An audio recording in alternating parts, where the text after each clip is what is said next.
안녕하세요. 볼만찬 기자들입니다. 자, 스쿼드 분석 세 번째 시간 광주 FC입니다. 지난 시즌 돌풍, 태풍의 팀이었죠. 그렇죠. 예, 네. 이정현 매직을 앞세워서 창단 첫 아시아 챔피언스리그 엘리트 진출까지 성공했는데요.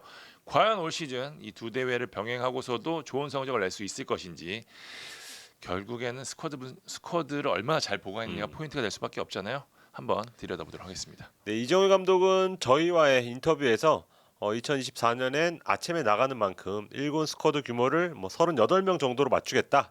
그러기 위해선 선수 영입이 더 필요하다. 그래서 물밑에서 바쁘게 움직인 것으로 알고 있는데요. 그렇게 외국인 선수가 나가는 자리를 빠르게 메웠고요. 최경록을 깜짝 영입하는 그런 성과도 있었습니다. 변준수 그리고 정지용, 박태준, 김진호 이렇게 젊고 유망한 선수들을 보강을 해서 팀의 전력을 업그레이드를 했고 이순민, 티모 이렇게 척추 라인을 그렇죠. 책임진 두 선수가 떠난 자리를 일단은 얼마나 빨리 메우느냐가 이번 시즌을 관통하는 키워드가 될 것으로 보입니다. 자, 골키퍼부터 보도록 하겠습니다. 일단은 신성훈 선수가 들어왔다 다시 임대를 갔기 때문에 끽. 김경민, 이준, 김태준, 노이동 선수가 골문을 지킬 것으로 보입니다. 네, 지난 시즌 K리그 1 최소 실점 바로 광주입니다. 네, 그런 만큼 골키퍼에 큰 변화를 줄 이유도 없었습니다. 일단 아픔을 딛고 그라운드로 돌아온 김경민이 올 시즌도 1번 역할을 그대로 맡을 것으로 보이고요. 1번 자리를 위협하는 2번이 되기엔 아까운 이준이 호심탐탐 기회를 노리고 있습니다. 지난 시즌에도 김경민 선수가 빠진 자리를 잘 메웠죠. 굉장히 좋았습니다. 네, 신성훈은 전역하자마자 광주와 계약을 끝내고 충남 아산으로 향했습니다. 네, 신성훈이 올림픽 대표까지 지낸 선수인데 당장 성장에 꼭 필요한 게 출전 시간이었잖아요. 그래서 냉정하게 판단을 내린 것으로 보이고요. 신성훈이 골키퍼 치고는 키가 작다는 그런 평가도 있어서 개인적으로 예전에 멕시코의 캄포스 그쵸. 생각도 나고 관심이 좀 있는 선수인데요. K리그 2에서 작년에 좋은 모습 보였거든요. 충남 아산에서도 충분히 좋은 모습 보이지 않을까 기대가 됩니다. 중앙 수비진입니다. 일단 티모와 아론이 빠져나갔기 때문에 어떤 선수 들어왔는지 포포비치, 변준수, 조성권 선수가 들어오면서요. 기존에 안영규, 포포비치, 변준수, 조성권, 김승우, 김경재 이렇게 해서 중앙 수비진이 구축이 됐습니다. 네, 골키퍼와 달리 제법 변화폭이 큽니다. 네, 자학년 돌풍의 핵심이죠. 티모가 떠났습니다. 떠나기 전에 구단 복귀 문제 그리고 이적 추진 과정에서 상당히 좀 분위기를 시끌시끌하게 만들었는데요. 선수가 직접 태구 전훈지까지 와서 감독 그리고 구단 관계자와 대화를 나눈 끝에 서정원 감독이 이끄는 중국 청두로 이적을 했습니다. 티모만큼은 아니지만 중요한 역할을 했던 아로는 같은 K리그 1인 대전 하나로 이적을 했는데요. 여기 딜에 변준수가 포함이 되면서 2001년생 젊은 센터백인 변준수가 광주에 합류를 했습니다. 광주는 1월 마지막 날 호주 센터백 포포비치를 좀 영입을 했습니다. 이 선수는 2002년생 더 어리네요. 네, 변준수보다 어립니다. 그리고 여기에 김포에서 성공적으로 임대 기간을 마치고 돌아온 조성권도 2001년생입니다. 김포에서 이 선수 잔류시키려고 엄청 노력했는데 이정효 감독이 저 쓸 거예요 하고 딱 네. 거절했어요. 그리고 저희 그 정호연 인터뷰에서 같이 놀러 갔죠. 네, 발표가 됐었죠. 네. 알게 모르게. 주장 안영규를 중심으로 안영규와 거의 띠동갑인 3명의 젊은 수비수와 신구 조화를 이룬 센터백 조합이 나올 것 같고요. 여기에 한 명을 더 영입하려고 했었죠. 수원에서 뛰던 고명석 선수 FA로 영입하려고 했었는데 메디컬 테스트까지 좀 예약이 된 상황에서 돌연 차를 대구로 돌리면서 영입에 실패를 했고 김승우는 전남행이 유력해 보였지만 결국 잔류를 택했습니다. 고명석이 쏘아올린 공이라고 해야 되겠죠. 네. 여기서 끝이 아닙니다. 일단 포포비치 영입했지만 지난 시즌도 외국인 센터백 2명을 뒀듯이 지금 한 명의 외국인 센터백을 더 찾고 있으니까 쿼터가 남았으니까. 네, 아마도 브라질 출신이 될 것이다 이런 전망이 있는데 조금만 기다리시면 아마 발표가 나지 않을까 싶습니다. 자, 측면 수비진에는 나간 선수는 없고요. 강원에서 뛰었던 젊은 수비수죠. 김진호 선수가 가세를 하면서 두현석, 이민기, 이으뜸, 이상기, 김진호, 김동국으로 이어지는 세팅이 됐습니다. 네, 지난 시즌 든든한 풀백이 없었다면 광주의 돌풍은 없었다. 네, 이렇게까지 말하고 싶은데요. 그 중에서 두현석 활약 정말 놀라웠죠. 2023년 테크니컬 리포트를 보면 가장 위협적인 선수로 두현석이 이름을 올린 걸 기억이 납니다. 저희도 볼만찬 베스트 11에 두현석 선수를 꼽았죠. 그렇습니다. 네, 올해도 두현석이 오른쪽 수비를 도맡을 것으로 보이는데요. 이 선수가 나이가 꽉 차서 지금 해외 출국이 안 됩니다. 그러다 보니까 전지 훈련지를 가지 못하는 변수가 있지만 일단 뭐 2년간 이정효 축구를 아주 신나게 경험했기 때문에 뭐 큰 문제는 없을 것으로 그렇게 보이고요. 강원에서 영입한 김진호는 두현석의 선의의 경쟁자이자 든든한 백업으로 광주의 오른쪽 측면을 책임질 전망입니다. 두현석이 만약에 시즌 중에 군입대를 한다면 김진호가 그 자리를 메울 것으로 보이고요. 김진호는 역시도 이제 군 문제가 있어서 영입이 안 될 뻔했는데 협상이 잘 풀리면서 올 시즌 광주에서 활약을 하게 됐습니다. 이 김진호 선수 얘기를 계속하는 이유가 굉장히 힘을 주고 있습니다.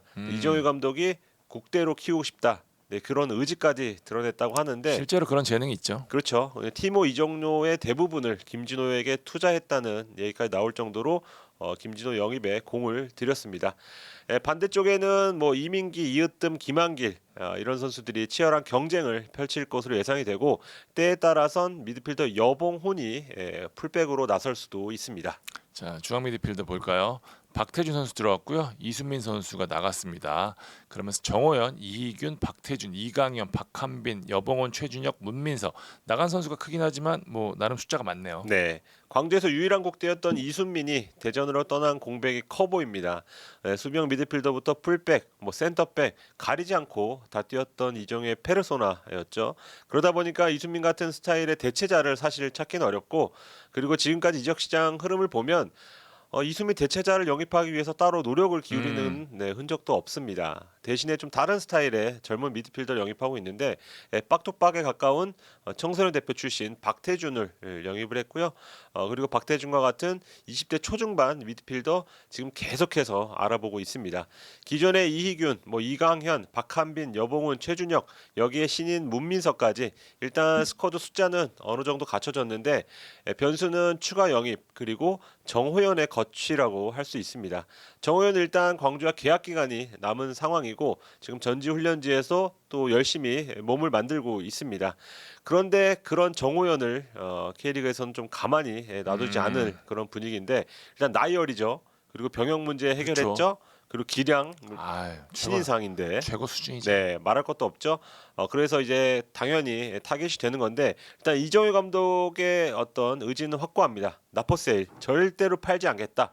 그래서 지금 이정효도 아직 뭐 서로 오간 것 정도 없을 정도로 구단을 팔지 않겠다는 입장인데 아마 이대로 된다면 뭐 광주에 남지 않을까 싶지만 만약에 패닉 바이를 하는 구단이 있다면 그건 또 모른다. 아직 이적 시장은 남았다고 말할 수 있습니다. 자, 측면 쪽 보도록 하겠습니다. 최경록 선수, 정지용 선수, 안혁주 선수 들어왔고요. 토마스와 주영재 선수가 나가면서 엄지성, 최경록, 하승훈, 김한길, 정지용, 신창모, 오우석, 정지훈, 안혁주로 측면 공격이 이루어질 것으로 보입니다. 네, 최경록의 이름이 가장 눈에 띕니다. 그렇죠. 제가 2012년인가요? 그때 네덜란드랑 독일 취재차 한 박 쫙 돈 적이 있는데 그때 독일 신문에 조그맣게 창크 파울리에서 뛰던 한국인 선수의 기사가 실린 적이 있습니다. 제가 그게 딱 번뜩 떠오르는 게 그게 바로 최경록 선수였거든요. 근데 10년이 훌쩍 지나서 K리그에서 만나게 됐습니다. 뭐 울산 황석호보단 더 어리지만 지금 바뀌기 전 나이론 30에 K리그 신인 계약을 체결을 했습니다. 지금 아주지대 시절에 당시 감독이었던 이정효 감독과의 인연으로 여기까지 오게 됐는데요. 최경록은 이선 모든 위치에서 뛸 수 있고 주발은 왼발이지만 오른발도 괜찮아서 다양한 공격 옵션으로 활용될 것으로 보입니다. 이정효 감독은 토마스, 하승훈 이렇게 직선적인 플레이에 능하고 발이 빠른 선수를 좀 날개 활용을 했었는데 정지용은 그런 스타일에 좀 부합하는 자원이라고 할 수 있고요. 이 선수가 강원에서 프로 데뷔했지만 많은 기회를 잡지 못했죠. 그리고 나서 화성을 거쳐서 지난해 안산에서 처음으로 풀시즌을 경험을 했습니다. 자신감을 한아름 안고 광주로 오게 됐고요. 다시 최경록 얘기로 돌아와서 이런 정지용과 같은 스타일은 아니지만 엄지성과 같이 발재간이 좋아서 접기가 가능한 접고 연계 플레이, 접고 슈팅 이렇게 가능한 스타일이어서 광주의 공격 옵션은 조금 더 늘어나지 않을까 기대가 되고요. 왼발 세트 피스도 기대할 수 있습니다. 일단 아사니에 아마도 공백을 메울 것으로 보이는데 아사니 대체 언제 발표냐? 한 12월 달부터 떠난다고 했는데 아직도 발표가 왜 안 나오냐 하는데 지금 현재 얘기로는 중동팀 이적을 좀 앞두고 있습니다. 그래서 저희가 따로 설명은 드리지 않았지만 전지훈련지에도 오지 않았고 아마도 다음 시즌은 함께하지 않을 그런 전망입니다. 자, 스트라이커 보도록 하겠습니다. 나간 선수는 없고요. 들어온 선수 가브리엘 빅톨. 그래서 이제 가브리엘, 베카, 빅톨, 허율, 이건희. 와, 굉장히 다양해졌는데요. 네, 다양해졌고 높이가 높아졌습니다. 그러니까요. 네, 거의 농구팀 같기도 한데요. 공격에 확실히 힘을 줬습니다. 이유가 있죠. 작년 후반기에 특히 이길 경기 못 이긴 게 골이 안 나와서거든요. 맞아요. 슈팅 한 20개 때려도 골이 안 나와서 비긴 경기가 많았는데요. 그러다 보니까 이조현 감독이 이를 악물고 공격수 영입을 했고 그 두 선수가 바로 빅톨과 가브리엘입니다. 빅톨은 뭐 영단어 빅처럼 그냥 크다 딱 이렇게 이해하시면 되는데 신장이 거의 190이 훌쩍 넘는 키고요. 195. 195. 네. 그래서 최전방 포스트 플레이 능한 선수로 알려졌고 가브리엘은 182. 182도 사실 큰 키인데 빅톨 옆에 있으면은 빅앤스몰이 되는 그런 놀라운 현상입니다. 가브리엘은 강원의 가브리엘과 조금 비슷한 느낌이더라고요. 힘이 좋다는 건가요? 힘이 딱 좋아 보이고요. 전방 압박 좋고 많이 뛰어주고 그리고 득점력까지 갖춘. 그래서 두 선수를 번갈아가면서 제대로 좀 활용할 것으로 보이고요.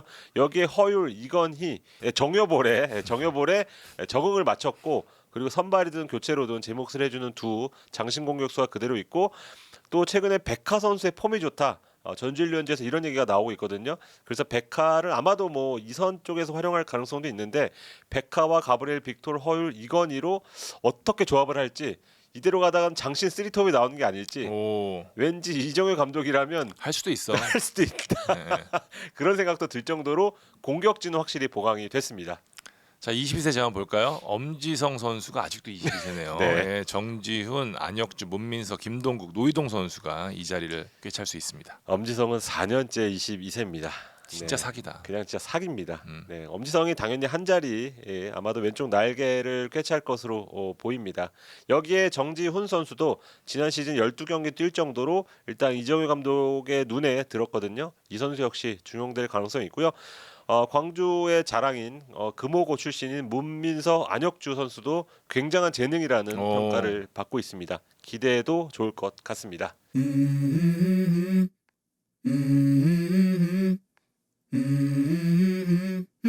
Let's go. 네, 지금까지 광주 스쿼드 들여다봤습니다. 네, 어떤 식으로든 이제 필드 플레이어 한 4자리 정도는 좀 바뀌지 않을까 제법 큰 변화라고 볼 수 있는데 그렇다고 하더라도 척추 라인인 정호연, 안영규, 김경민으로 이어지는 이 척추 라인이 건재하기 때문에 그렇게 크게 흔들릴 것 같지 않은 그런 시즌이 될 것 같고 근데 아마도 최전방에 있는 선수들 그리고 최후방에 있는 이 외국인 선수들이 얼마나 잘 녹아드느냐 선수들끼리도 이정효 축구 공부하기 어렵다 이런 평가가 있는데 얼마나 빨리 적응하느냐가 중요해 보입니다. 자, 광주 스쿼드 분석해봤습니다. 저희 다음 팀으로 찾아뵙도록 하겠습니다. 지금까지 볼만찬 기자들이었습니다. 감사합니다. 감사합니다.